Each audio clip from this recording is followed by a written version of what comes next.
গেমারদেরকে target করে এবার দেশের মার্কেটে আসছে iQOO latest device iQOO Z11 lite মডেলের এই মোবাইল ফোনটা। আইকিউর স্মার্টফোনগুলো কিন্তু এমনিতেই গেমিং সেন্ট্রিক স্মার্টফোন হয়ে থাকে, পাশাপাশি চার্জ ব্যাকআপটা যথেষ্ট ভালো পাওয়া যায়। এন্ড স্মার্টফোনটাতেও কিন্তু ভালো দিক খারাপ দিক কিন্তু বোথ রয়েছে।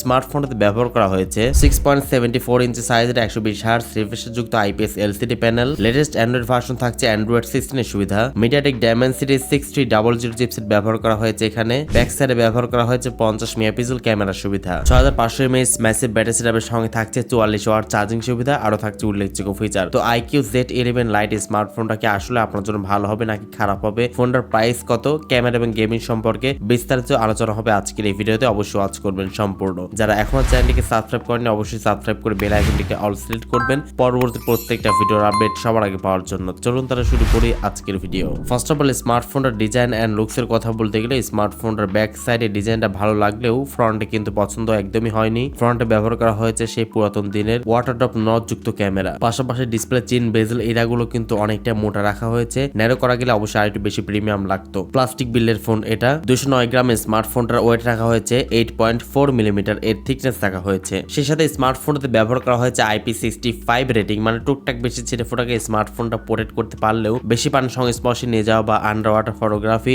এই ধরনের কোনো প্রকার সুযোগ সুবিধা স্মার্টফোনটাতে একদমই থাকছে না। ডিসপ্লেতে ব্যবহার করা হয়েছে 6.74 ইঞ্চি সাইজের একটি HD+ রেজোলিউশনের IPS LCD প্যানেল, সঙ্গে থাকছে 120 হার্টজ এটি রিফ্রেশের সুবিধা। 1200 নিটস পিক ব্রাইটনেস এখানে ব্যবহার করা হয়েছে এবং এই ডিসপ্লেতে আদৌ কোনো প্রোটেকশন আছে কিনা এটা কিন্তু কোম্পানি কোথাও উল্লেখ করেনি। তো বুঝতে তো পারছেন ভিউয়ার্স, ফুল HD+ এখানে থাকছে না, HD+ থাকছে। আউটডোরে যখন আপনি ফোনটিকে ব্যবহার করবেন ডিরেক্ট সানলাইটে তখন কিন্তু পর্যাপ্ত ব্রাইটনেসের আপনি ঘাটতি ফলো করবেন এন্ড শার্পনেস ঘাটতি তো রয়েছেই। তবে ইনডোর কন্ডিশনে মোটামুটি ভালো মতো ফোনটিকে ব্যবহার করতে পারবেন। এন্ড আমরা যে পজিশনে রেখে আসলে ফোনগুলো ইউজ করি তো সেক্ষেত্রে আসলে খুব একটা বেশি সমস্যা হওয়ার কথা না। বাট 20,000 টাকা প্লাস একটা স্মার্টফোন অবশ্যই ফুল HD+ ডিসপ্লে কিন্তু থাকা দরকার। এন্ড এই মোবাইল ফোনটাতে ব্যবহার করা হয়েছে অ্যান্ড্রয়েড 16 এর সুবিধা, যেটা ভালো ব্যাপার। Up to 2 major Android upgrade সুবিধা পাচ্ছেন। অরিজিনাল 6 ইউজ করা হয়েছে এখানে। মিডিয়াটেক ডায়মেনসিটি 6300 চিপসেট ব্যবহার করা হয়েছে, যেটা 6nm ফেব্রিকেশন বিল্ড করা, এবং জিপিইউ হচ্ছে মালে G57। মিডিয়াটেক ডায়মেনসিটি 6300 এটা কিন্তু একদমই ফেলে দেওয়ার মতো কোনো চিপসেট না, আপনি অবশ্যই আপনার কাজ চালিয়ে নিতে পারবেন। আপনি পাশাপাশি যারা গেমিং করবেন তারা কিন্তু খুব ভালো মতো গেমিং করতে পারবেন। লো গ্রাফিক্সে পাবজি বা ফ্রি ফায়ার ভালোভাবে খেলা যাবে, মানে ডে টু ডে লাইফে আপনার খুব ভালো মতো কিন্তু কাজ চালিয়ে নিতে পারবেন স্মার্টফোনটা দিয়ে, কারণ এখানে রয়েছে লেটেস্ট অ্যান্ড্রয়েড ভার্সন অ্যান্ড্রয়েড 16 এর সুবিধা। ইউআই জনিত কোনো প্রবলেম আপনাকে একদমই ফেস করতে হবে না। মোবাইল ফোনটা পাওয়া যাবে দুইটা র্যাম রম ভ্যারিয়েন্টের সাথে, সেটা হলো 4GB র্যামের সাথে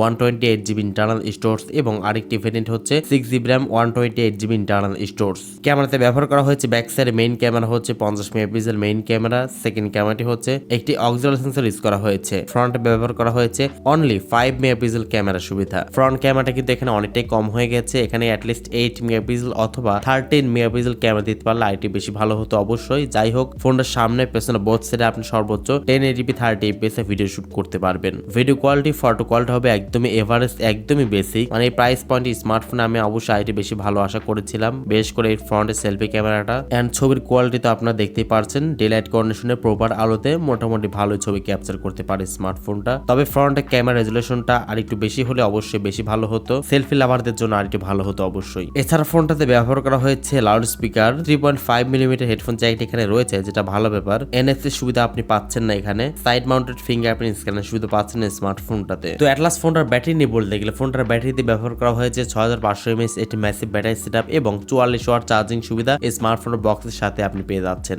6500 mAh দেওয়াতে স্মার্টফোনটিকে আপনি সকাল থেকে সন্ধ্যা পর্যন্ত খুব ভালো মতোই কিন্তু নর্মাল ইউজেসে আপনি চার্জ ব্যাকআপ পেয়ে যাচ্ছেন অবশ্যই। এন্ড 44 ওয়াট চার্জ দিয়ে স্মার্টফোনটিকে আপনি মাত্র 38 মিনিটে কিন্তু 50% চার্জ করে নিতে পারছেন। আইকিউ Z11 লাইট স্মার্টফোনটা কারা কিনবেন? যাদের বাজেট 20 থেকে 25,000 টাকা প্রাইস পয়েন্টের মধ্যে রয়েছে, এটি ভালো স্মার্টফোন কিনতে যাচ্ছেন, ব্র্যান্ড ভ্যালু দরকার আপনার। এন্ড যারা গেমিং টেমিং করবেন, ক্যামেরা মোটামুটি এভারেজ হলে চলবে, চার্জ ব্যাকআপটা যথেষ্ট ভালো দরকার, ডিসপ্লে রেজুলেশন নিয়েও খুব একটা বেশি মাথা ব্যথা নেই, মোটামুটি দেখা গেলে হয়ে গেল, তারা কিন্তু এই স্মার্টফোনটা দেখতে পারেন ভিভো আইকিউ Z11 লাইট স্মার্টফোনটা। তো আপনার কাছে কেমন লাগলো আসলে 22-23,000 টাকা প্রাইস পয়েন্টের মধ্যে ভিভো আইকিউ Z11 লাইট স্মার্টফোনটা? অবশ্যই কমেন্ট সেকশনে আপনার মূল্যবান মতামত জানাতে একদমই ভুলবেন না।